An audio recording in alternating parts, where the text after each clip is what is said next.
Hey, what's going on, guys? MMDVG here, and if in case you're wondering how I look like I'm going bowling, mind your business. But today I kind of just wanted to talk to you guys about kind of how I feel about the gaming industry in 2020, going within 2020, and how it looks for everybody, and how everything's, kind of changed. Like, I'm not gonna lie, the industry has changed a bit, and I just really wanted to talk about that because I feel like it needs to be talked about.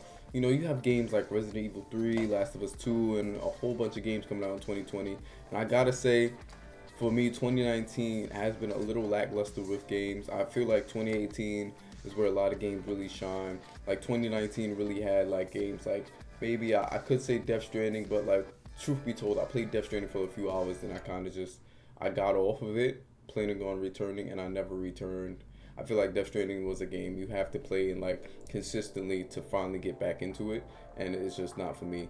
And the game I did beat, I really like to see, it was Star Wars Fallen Jedi. I was addicted to that game. Like, I was sick, and when I was working, like, that's the only game I really had time to play, and I would just play the hell out of that game, and it was really enjoyable.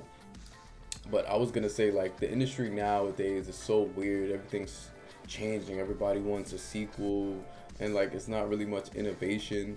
But I have to say, on terms of innovation, I have to say Resident Evil 3, like what Capcom is doing with the remakes of Resident Evils, that's something it's something special, because usually game companies see remakes as, oh, I'm just gonna take this game, port it to the next console, put a filter over it, call it the HD remaster. But Capcom always push the boundaries with their remakes. They always make another game along with it, and that's what I really like. I hope a lot of game companies can emulate that if they ever thought about remaking certain games, and then they just make a whole new game in general with it, but with the same story, whatever, blah blah blah. And that would, like, the way Capcom's going about it is so amazing that like that's something I hope companies emulate, rather than pay to win, rather than rushing releases, rather than doing all of that bull crap. Because like at the end of the day, we're the consumer, we know what we want.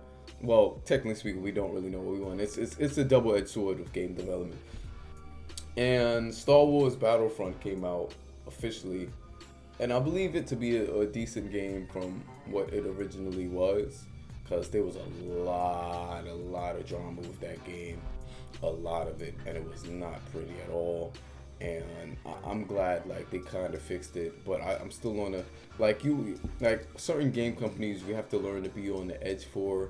And one game company, I know I'm gonna get a lot of hate for this, is Rockstar. Rockstar Games makes good games, but at the same time they kind of it's weird. It's a weird feeling with them. It's kind of something like Rockstar Games are so weird, and they're so like fickle that you can't really I can't explain it. But I once told my friend in terms like this: Rockstar Games and PC and their PC releases. GTA 5 released, I think, 2013, and the PC didn't come out till 2015, 2016. I'm not too sure. But Red Dead PC release came out a year after Red Dead. Well, basically almost a year after Red Dead released. And that was a red flag to me. And I'm going to explain why. In terms of gaming, in terms of Rockstar releases a game for the console first and then releases for the PC years later because they want it to be perfect. I think this is a conspiracy theory for me. I think Rockstar released Red Dead. Red Dead did a whole bunch of crazy numbers. Then they released Online. Everybody remembers Red Dead Online wasn't that strong. It wasn't really that good. So people didn't really like stay on Red Dead Online that much. So I'm guessing they set a number for Red Dead Online for how much profit they should make with it, because it's a Rockstar game, and it probably didn't make that profit. So then Take-Two probably forced them to rush a PC release of Red Dead 2 to increase sales so they can break even on the sales. That's kind of like a conspiracy theory I had, but if you look at it, it kind of makes sense, because think about it like this: Red Dead, when Rockstar announced Red Dead for PC, I told my friend, I was like, it's going to be buggy. I told him the conspiracy theory. I said, it's not going to do that good because it's buggy. And he was like, oh man, no, I don't think it's that. And then when it did come out for PC, lo and behold, it was buggy. You see, I don't It was a crazy conspiracy, but it kind of lines up with what I think happened. Because when Rockstar released Red Dead Online, it wasn't really that good. It was a little boring. So that's kind of my conspiracy on that. Also, I am very excited for the new Xbox and the new PS5 that are coming out. I know everybody's saying, "Oh, the Xbox looks like this, Xbox looks like that." That's kind of what innovation is. Like, it's not supposed to be something you're used to. I'm pretty sure a lot of people had something to say when they seen the Xbox One, but I think it's going to be doing good. And I think, truthfully, every generation has the winner. I think last generation PS4 was up there, and then the last generation before that it was Xbox 360. So I think it's gonna probably switch around because PS4 usually winners are lackadaisical when it comes to next generation or when it comes to competing. I think the PS5 is going to have it up in the beginning, but then the new Xbox is going to take it at the end, if you know what I mean. Like, it's basically like a race or whatever, because PS5 kind of, like, the exclusives is cool. The only thing that PS4 really beat out in Xbox is exclusives. The Xbox is actually a really good system if you actually get into it, and it just didn't have exclusives. That's the only thing. Like, I'm pretty sure Xbox knows that, so they're going to try to push the boundaries and innovate with it. Meanwhile, PS5 is probably going to maybe take it easy for this generation because they think, oh, people are just going to buy it. Just because somebody bought a PS4, it doesn't mean they're going to buy a PS5. You have to remember that. So just because I would buy an Xbox 360 doesn't mean that I bought the Xbox One. The first console I bought a new generation was a PS4. So that's what I have to say about that. And it's just in terms of that, with the whole console race thing and the whole Xbox looks things, like, the look is supposed to be innovating. The look is supposed to be different. Like, I can't release the Xbox. Think about it like this: if they released it and it looked like the Xbox One, people would clown it because it looked like the Xbox One. They release it differently now. People are clowning because it looks too different. There's no pleasing people, and that's what I meant by a double-edged sword when it comes to consumerism. Because there's no pleasing people. I'd rather them do a design like this than just release a design that looks too familiar. The same thing with whenever the PS5. I think the PS5 is probably going to be released at E3, like not released but revealed at E3. And I think they're going the same route. It's going to look really different. It's going to look really cool, and that's what I think they're going to be doing with the console wars. So in terms of games I'm excited for, I already said them. Last of Us 2, Resident Evil 3 Remake. I will be playing those for my YouTube channel, surprise. And those are really the only really good games I'm excited for, but they're really the only ones I know. I seen the Game Awards, and it was a lot of games that, like, you didn't really care about. Especially, like, I don't mean to sound like a hater, but especially Fast and Furious. I seen it, I was like, okay. I didn't really know how to react to it. I hope I don't sound like that. I hope Vin Diesel doesn't just come to my house and just start beating me up. But it's kind of like that. Like, a lot of games they announce, you're not really excited for. It's just like, okay, like, it's a game.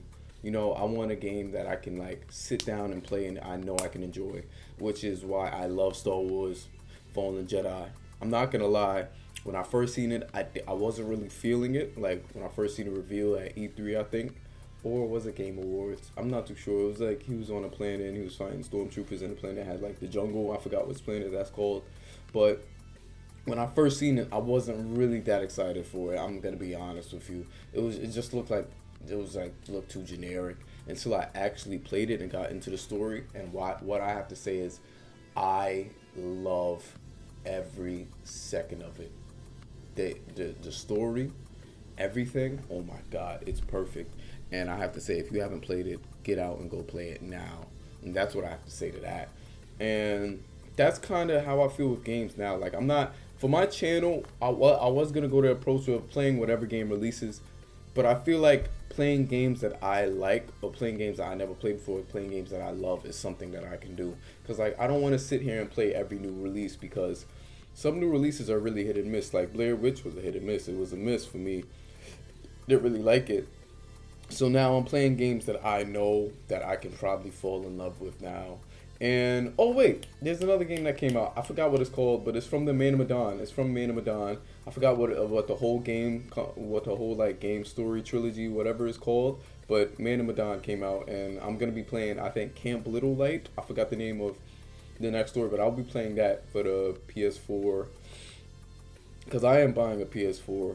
I'm buying another one for my room, and I'll be playing games on that. And then I already have an Xbox One, so I'm good on that. And I'll probably buy another Switch to play some Switch games for you peeps and all of that.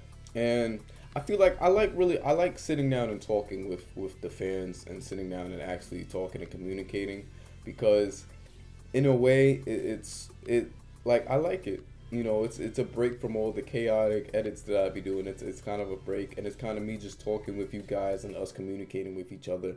And that's kind of what my channel is all about, making people laugh, but also talking to people. Like, and you guys know you guys know my comments is always open for everybody, so you guys can sit down and talk to me about anything, and I'll respond. Like, I may not respond the fastest because I be doing things, or I have ADHD, so I just be everywhere. But I will respond. So, and thanks guys. We're almost about to hit 300 subscribers. I'm really excited for what this year brings for us, and I will see you peeps later. Love you all. Have a beautiful day. Hey, what's up peeps? Don't forget to like, comment, and subscribe if you enjoyed this video. I drop a new video every Monday, Wednesday, and Friday, so never forget that, or I'll come for you. And also check out my clothing brand, 40xlclothing.com. It's not really YouTube merch. It's more street merch from New York City. I make it myself. I'm a graphic designer. And don't forget my Razor Wire energy drink affiliate that I have. You get some percentages off of your purchases when you follow my link down in the description below. Alright peeps, that's all. Love y'all all. Have a beautiful day.